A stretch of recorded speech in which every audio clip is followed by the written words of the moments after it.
golaha wasiirada xukuumadda ra'iisul wasaare maxamed xuseen Roble oo maanta yeeshay kulankoodii caadiga ahaa ayaa ansixiyay magacaabista taliyaha hay'adda nabad sugidda iyo sirdoonka qaranka Soomaaliya oo saacadihii la soo dhaafay baraha bulshada aad looga hadalhayay shakhsiga loo magacaabayo xilkaasi. Taliyaha cusub ee hay'adda NISA ayaa loo magacaabay mudane xildhibaan Mahad Maxamed Salaad kadib shirkii maanta ay yeesheen golaha wasiirada. xildhibaan Mahad Salaad ayaa ka mid ah xildhibaanada golaha shacabka ee baarlamaanka federaalka ah ee Soomaaliya waxaana horay dalka uga soo qabtay xilal kala duwan. xildhibaan Mahad Salaad ayaa noqon doona taliyaha hay'adda NISA ee sanadaha soo socda haddii wax isbedel ah uusan ku imaanin. hay'adda NISA ayaa muddooyinkii la soo dhaafay waxa aysan lahayn wax taliye oo rasmi ah, waxaana taliyaha ku meel gaarka ah ee NISA ahaa muddooyinkii la soo dhaafay Yaasiin Farey oo isaguna ka mid noqday xildhibaanada golaha shacabka ee baarlamaanka federaalka ah ee Soomaaliya.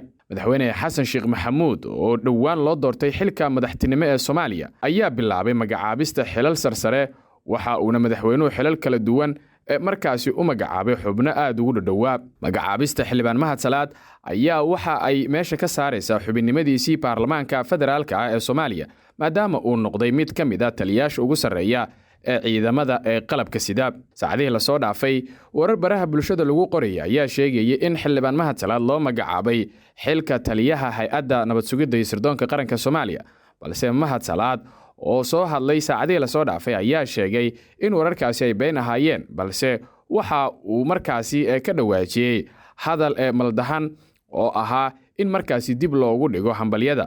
ugu dambeyntiina maanta ayaa si rasmi ah loogu magacaabay xilka hay'adda nabad sugidda iyo sirdoonka qaranka Soomaaliya oo dad fara badan ay markaasi soo mareen, waxaana ka mid ah dadkii soo hogaamiyey sanadihii la soo dhaafay Fahad Yaasiin oo markaasi arrimo badan lagu tuhmayay in uu intii xilka uu hayay uu markaasi geystay. loo dardargeliyo hawlaha amniga dalka oo marxalad kala guura haatan ku jira waxa la soo gudbisay wasaaradda amniga oo la ansixiyay taliyaha nabad sugidda qaranka oo loo ansixiyay mudane Mahad Maxamed Salaad oo ah mas'uul Soomaaliyeed oo ka soo shaqeeyay hay'adaha sharci dejinta dalka iyo golaha fulinta golaha wasiirada.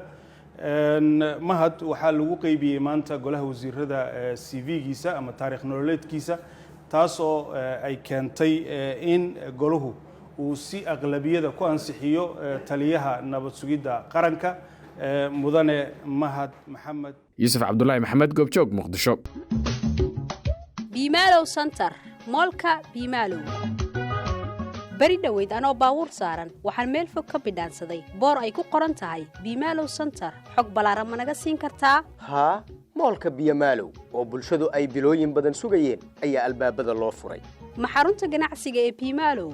baashaal ha u malaynaya baana hawaasnimo bilaash maaha hadalkaygu. Bimaalow Center waa mool baaxad weyn oo boqolaal shay oo kala nooc ah. barta aad ka helayso qiimuhuna boqon goys maaha, tayadu waa mid la hubo boqolkiiba boqol bulshadu ay u bogeen. wax kastoo baahidaadu tahay badeecatii u dambaysay beledkeena looga adeegto, ha ahaato electronic baakadaysan, wax kastoo suuq looga baahdo, bakeeriba ha u yaraato, waa barta aad ka helayso.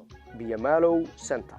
moolka Bimaalow waxa uu ka kooban yahay dukaamo casri ah oo qaab heer sare ah loo qaabiyey, waxayna ku hayaan alaab tayo sare leh, maacuun noocyadeeda kala duwan, qalabka electroniga sida qasaaladaha, frinjeerka, kuukarka ama qalabka cuntada lagu kariyo iyo wax walba oo guriga lagu isticmaalo. waxyaabaha ay dumarku isku qurxiyaan, make-up tayadiisu sareyso iyo udug nooc kasta leh. dharka dumarka waa labiskii u dambeeyay oo quruxdaada soo saaraya. qaybta qalabka ceelasha iyo tubooyinka, wax kasta oo aad u baahan tahay waxa aad ka soo dukaamaysan kartaa Bimaalow Mall adiga oo aan la soo kulmin ciriiriga suuqyada, kulayl iyo rafaad, waqti badanna uusan ka lumin. qiimuhuna waa mid aan ku eriyay. Bimaalow Center, xarunta ganacsiga ee Bimaalow, barta uu ku yaalo waa afaafka hore ee suuqa Bakaaraha iyo agaarka masjidka barakaysan ee Macalin Bimaalow.